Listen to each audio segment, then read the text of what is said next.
Thank you po sa lahat ng mga umattend ngayon. Tsaka, nagpapasalamat po ako kay Sir Teddy na nag-assist po sa akin nung nag-i-inquire pa lang po ako ng bahay, ng house and lot. Tapos, si Sir Christopher kasi yung una kong kausap nun. Kasi naghahanap pa lang ako din. That time, pinasa niya ako kay Sir Teddy. And good thing naman na na-assist po ako ng maayos ni Sir Teddy. And thank you din sa opportunity basta na properties. Kasi nang dahil po sa inyo, magkakaroon na po kami ng dream house namin. Ayan po. Salamat po. Everyone, so it's my privilege na makapagsalita rin dito sa harap.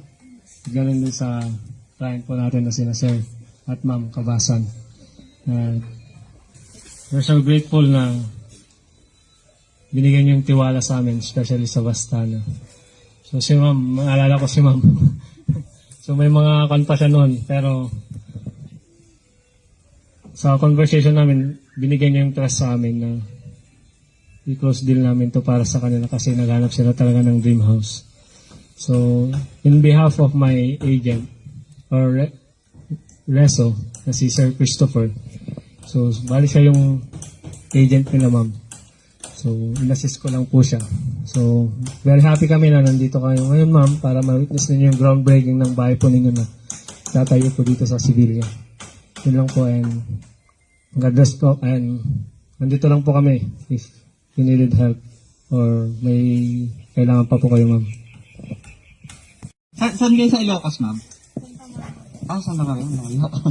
From ano po ako from Panayuyo. Lapit lang sa ano.